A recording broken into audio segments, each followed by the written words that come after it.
Devil Hunter's Chainsaw Man chapter 176 titled Two Children reveals that, well, Yoru is a mother of two, and without wasting anybody's time, Yoru has two children, and they are in fact who? The Gun Devil and the Tank Devil. Now, it probably goes without saying that any type of weapon that the War Horseman has should theoretically and could most likely be a weapon for Yoru to use. Many of us have hypothesized, myself included, that when is that moment going to happen when Yoru is facing off Pochita and just absorb the hybrids, because the hybrids are 7 of the most powerful devils in the world of Chainsaw Man. So even if that still could be a possibility down the line, especially what was revealed here, Yoru says, no, I'm going to sacrifice my children because I have to prove to Pochita once and for all, and for myself, I want to be the most fearsome devil. And how do I do that? I'm going to have to give up my loved ones. And we know how the properties of Yoru's contract works. The more stronger emotional attachment she has to that said thing, the stronger the weapon will now become. So Yoru sacrificing her children, is that a bad thing? Well, that's the interpretation I will leave for you guys to discuss. To say that we got the return of the Gun Devil and the Tank Devil, surprisingly, to be used as the missing arms of Yoru to combat Pochita,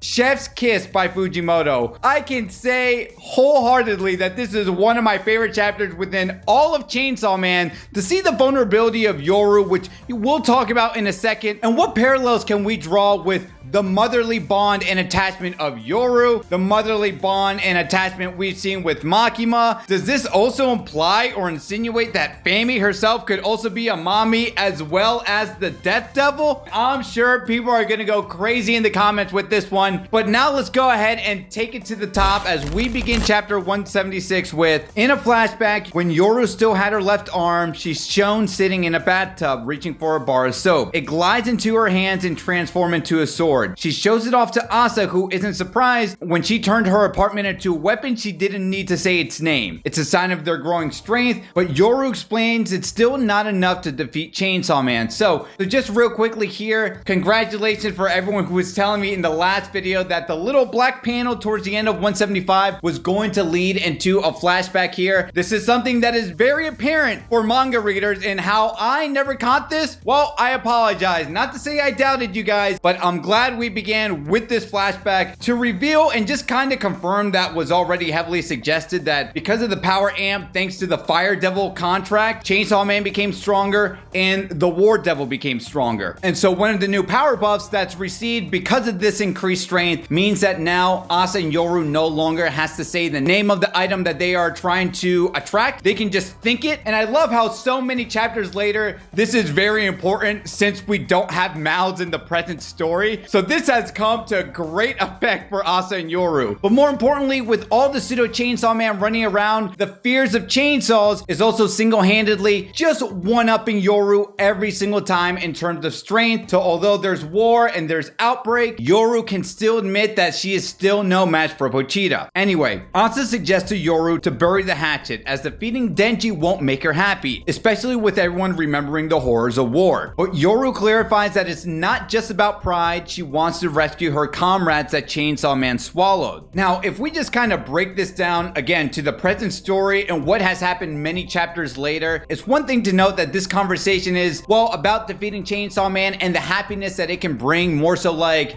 getting revenge or vengeance on someone. This is a wise old tale. This person's on a quest for revenge, and then when they finally get the revenge, was it really worth it in the end? No. And although in this flashback, Yoru says it's going to make me happy if I do proceed with this vengeance and become the most fearsome devil of them all, there's one problem that persists now: the Shinji hands. And what do I mean by that? Well, there's definitely an attraction that Yoru is feeling for Denji, and if she's attracted to Denji, well, therefore maybe you can even imply that now she has a little bit of a crush on Chainsaw Man as well. And although we know the results of what happened towards the end of this chapter, the fact of the matter is, this is going to become more complicated because what? love is now thrown in the middle of all this. And of course, the other talking point is, who are the comrades that Yoru is referring to? Well, I think that most heavily alluded to is the one that Yoru has brought in the very first chapter of Chainsaw Man Part 2, the Nuclear Wars Devil. So I cannot even fathom and imagine how exciting the Nuclear War Devil is going to be, because come on, now at this point,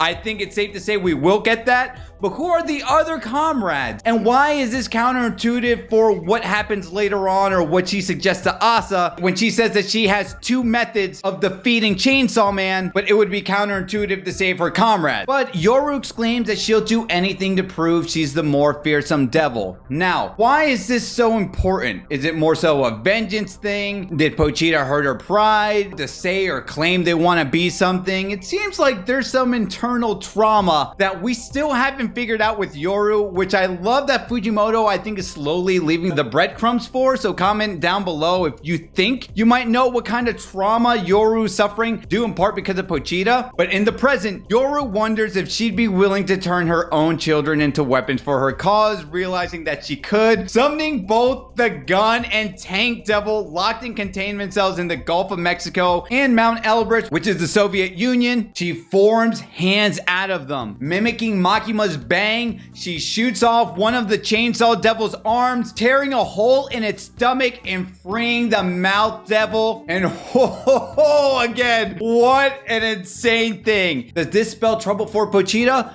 Yes and no. I still think, despite how incredibly impressive this is, even Yoru admitting that, no, this is enough to put down Pochita. Do I think Pochita is down for the count? Absolutely not. I want to know the most fearsome devil is the most fearsome devil for a reason. And can Pochita immediately regenerate its two arms that it lost in the one shot that Yoru blasted on it? Who the hell knows? We've seen the destructive capabilities that the gun devil pulled off in part 1 against Makima, and I believe it was the US that contained about like 33%. So I think some people might want to know, is this 100% of the gun devil in one of Yoru's arms? Maybe, but specifically it was shown that, well, the pieces of the gun devil was pulled off from the Soviet Union. And if you can recall how the gun devil was dispersed, all of its parts, the United States owned 20%, 28% was the Soviet Union, 11% by China, 4% is other nations, and the other 37% is in the form of pieces of meats in the hands of devils scattered around the world. So just for the sake of this conversation, I'm just going to assume that 28% of what Yoru has is all she's using. When we look at the other side, is she using 100% of the tank devil? I'll leave that for you guys to decide. I want to say yes, but we'll see in the upcoming chapters what the real answer to all this entails. And unfortunately, the bi-weekly devil has struck in one of the most hypest moments that we've seen in part 2 thus far. And I really cannot wait to see if we got a flashback alluding to Yoru's comrades. Where is Fami still lurking in all this? And guys, tell me in the comments down below how you feel.